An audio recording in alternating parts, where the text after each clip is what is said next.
Hey, Brick Maniacs, we're here with our charity from World War Brick 2020 that is now rolling over into World War Brick 2021. This is the Mission Project. Mary is the founder, so we have her joining us here virtually today, doing our social distancing, to learn a little bit more about the Mission Project. First of all, Mary, how are you doing?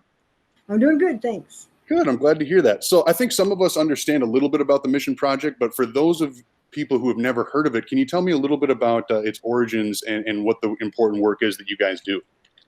Well, the Mission Project started in 2005 following my husband's suicide. My husband was an Army man, and he was involved in the first Gulf War. And when he took his life, I needed a purpose to go on, and my idea was to stop other soldiers and veterans from following in his footsteps. So we started in 2005 by shipping care packages to serving soldiers and sharing my story in the box. And then we've expanded now, and we have 5 different programs.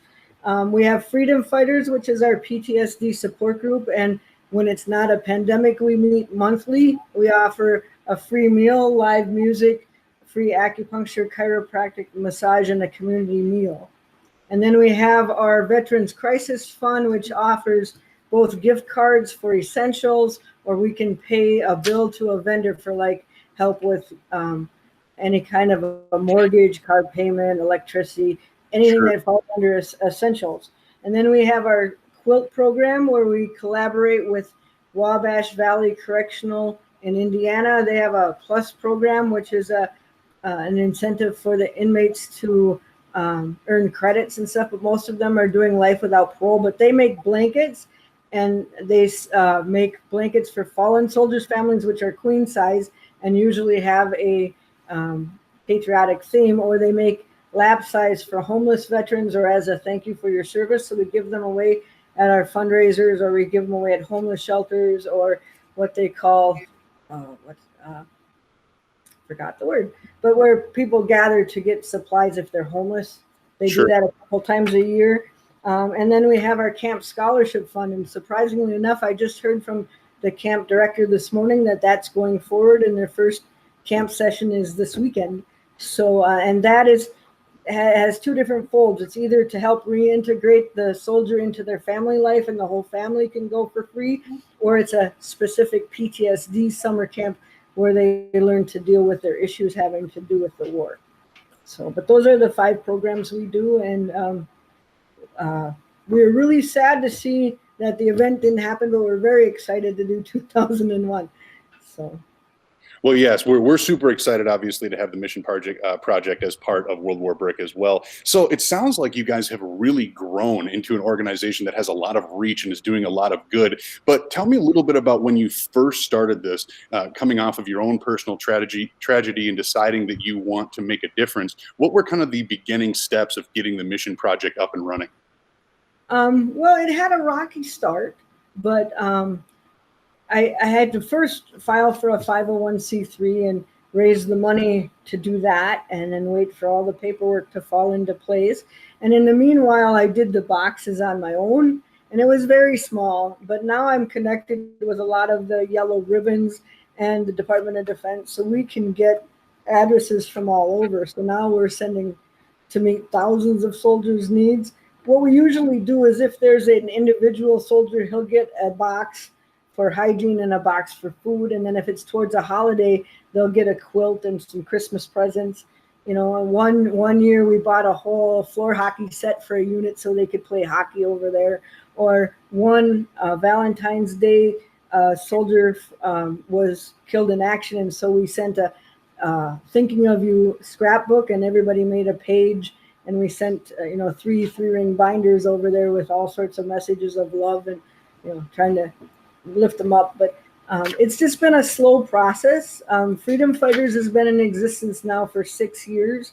So that's the part where I really want to grow, because I think that's where we can meet the needs of the returning soldiers, because we're losing minimum of 22 a day to suicide, and that makes my heart break. So that's where I want to focus with my growth.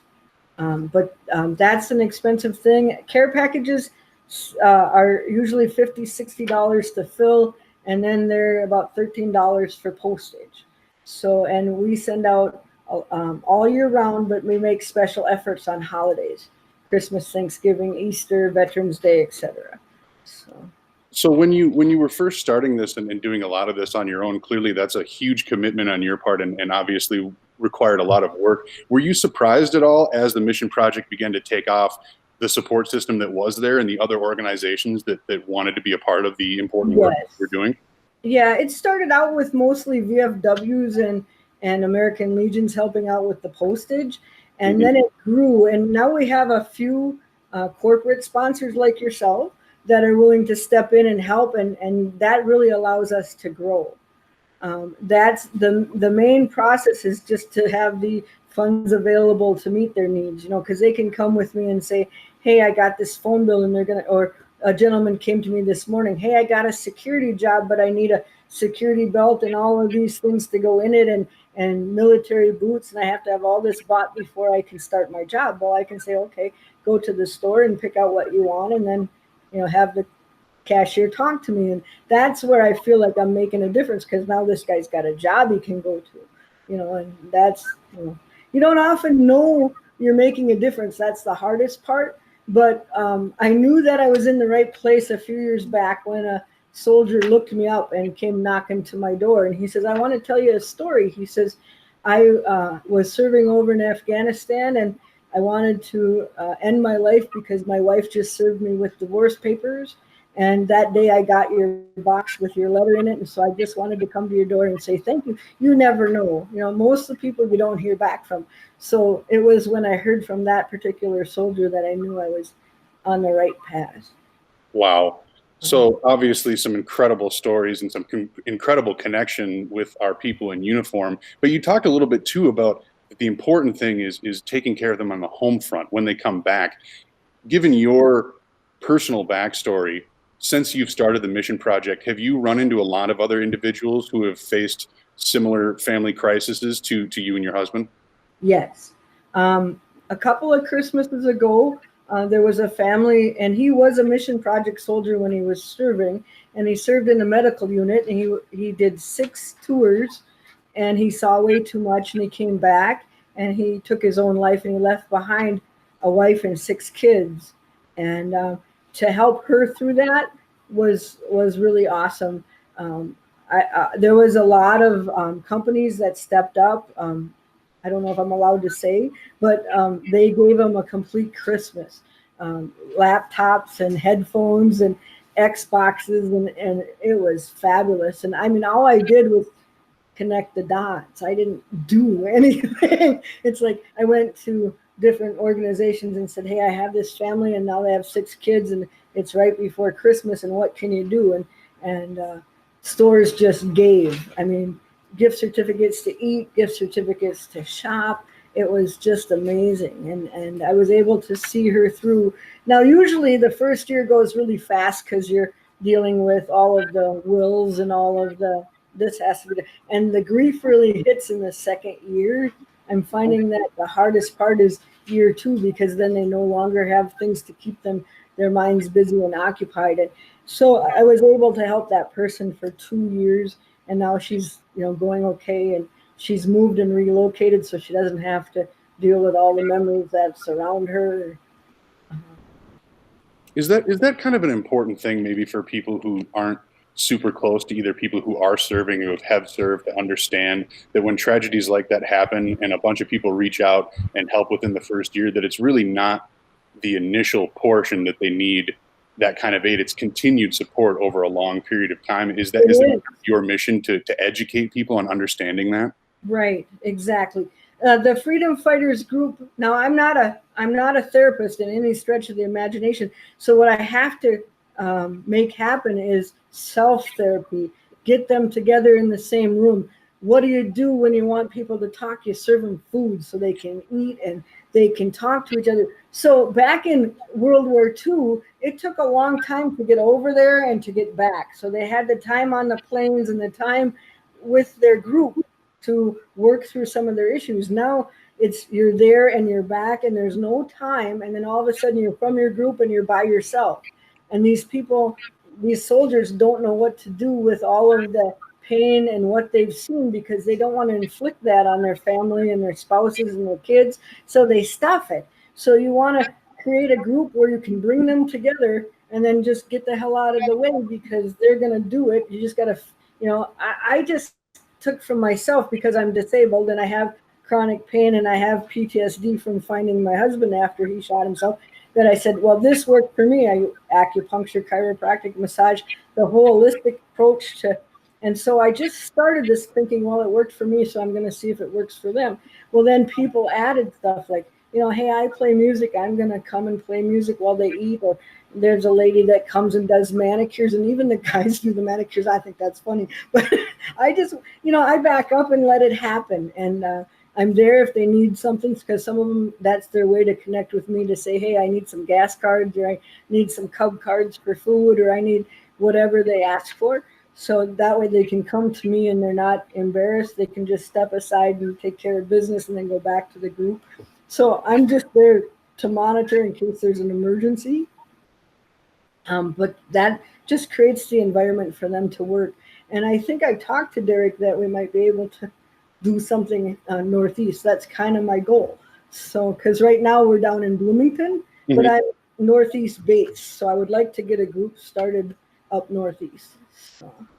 Very, very cool. Well, and you talked a little bit too about like not necessarily putting yourself front and center, but just being someone who connects the dots and puts people in either these group situations or connects them with organizations that are able to help them. Is that really the function of a charity like the Mission Project, is just to be that go-between, to let these people know that they're not alone and that there are people out there who are really ready to help them, and just putting them in those positions to receive that help? Well, the really wonderful thing about the veteran community is it's not about what I can do. Look what I'm doing. It's not about that. It's about the networking. It's like, it's not what I can do by myself, but it's what we can all do together. And it's the networking and hey, I don't know anything about this, but I can connect you to here. Or I can, because it took me a long time to get in at the VA, and now I have a couple of social workers at the VA that know about me, and so they'll have their clients contact me and say, well, this client needs this and this client. And I can say, well, I can do X and Y, and this guy over here can do Z, because we're trying right now to sponsor a couple of helper dogs for veterans. And I don't do that, but I know people who do. So I can, get a scholarship to pay for the dog, or pay for the training, or pay for part of it, and then get the guy on his way and pass it on to whatever dog organization they choose for that particular vet. So Is the selflessness in the veteran organization and the people that you've encountered, and just the sheer generosity and care for the people that have served this country, was it at all surprising to you, or was it just something that you knew you needed to tap into going forward? One of the things that I learned from the veterans is if you've served, and like for me, it was my husband that served, but they look at the whole family as a veteran community, and we take care of each other. That's what my husband always used to say when he was alive. He says, veterans take care of each other. And so that's how it works. If you have a veteran that comes to you, you have to help them. That's the way it works. And so you find the ways and call the different people. Like there's veteran service organizations, and I wish I don't have all my notes in front of me, but there's a lot of organizations that give you a list, and we go to these stand downs. That's the word I was looking for before. It used to be over at the Boy Scout thing off of 494. It's a big building. Sure. And we meet there a couple times a year, and everybody comes with something different. Like somebody will come with hygiene items. I go with my quilts, and then the veterans go around and they can get their hair cut, and then they can get their teeth cleaned, and they can get chiropractic, acupuncture, massage, blankets, and they just work their way around the circle of the building for several days in a row. And they have those throughout the state. And that's the way the veteran can get connected and say, okay, here are all the resources that are here today. And they had one just last spring at the Twin Stadium, or was it the U.S. Bank? Anyway, they have those around the cities and around the state all year round, where veterans that are homeless or in need of help can come and seek resources.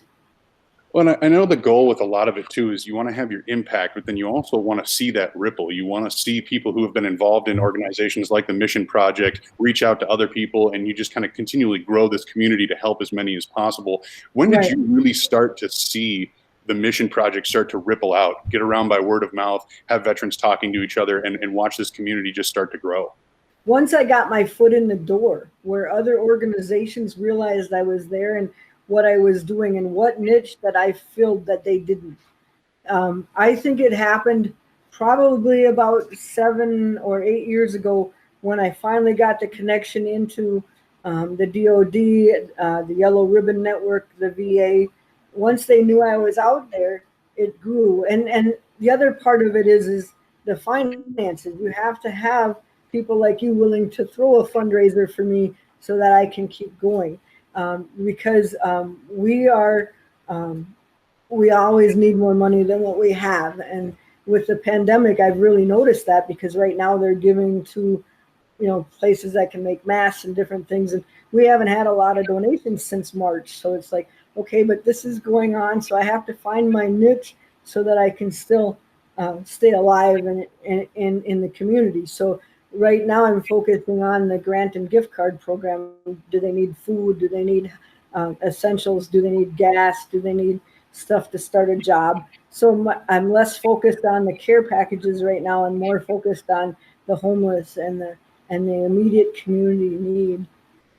When you fall on tougher times like this, when there aren't donations just coming in every week or so, what is that when you truly realize who your real team is at the Mission Project and who is willing to put in the legwork that it takes to get these grants, to get this money, to keep this thing alive and not just have it teeter out when the well dries up, so to speak? Well, that's what I was scared of. But actually, in March, I got a couple of grants, and so we're still alive. But I'm really waiting for this pandemic to get over with, because we really rely on the generosity of others, and we really rely on getting the word out to let veterans know that we're here. So like the VA summer camp is starting this weekend. So we have a backpack, and in the backpack we put a quilt and a pound of coffee, and then a brochure with our information on what we do. So then that will go out to the 70 campers that are meeting this weekend. So that's another way we spread. See, now we have a little love with coffee, because veterans love their coffee.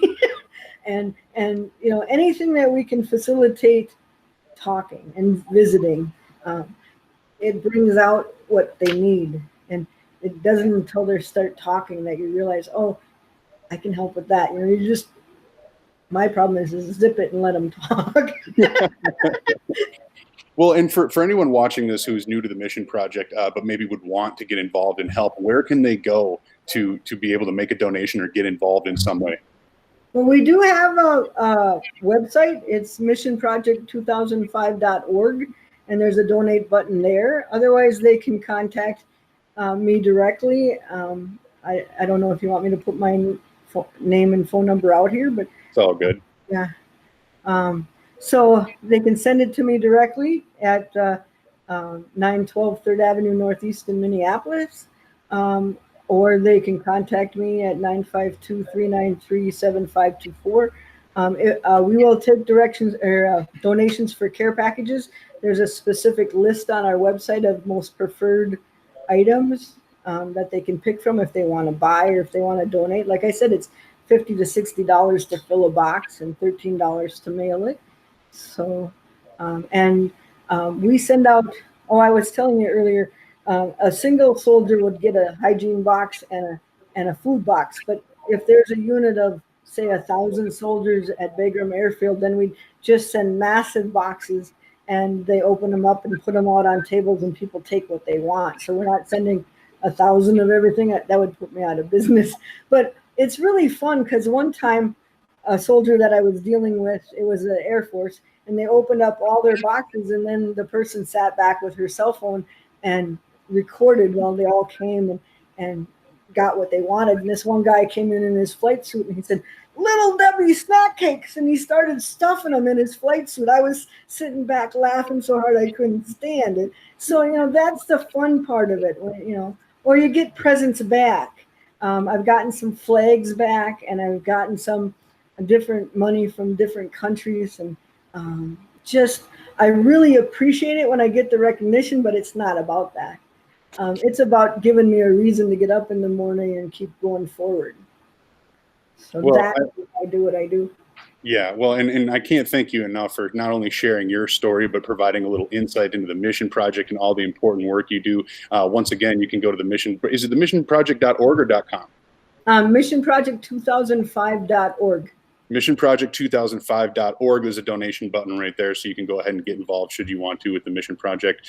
Mary, thank you again so much for joining us and sharing a little insight into the important work you do. I can't tell you enough how thankful we are to have you as our charity project for now World War Brick 2021, considering our 2020 situation. But is there anything else that you would like to share here? Well, if anybody wants to get in contact with me and didn't catch it, it's on my website, so feel free to contact me. And thanks for this opportunity. It means a lot.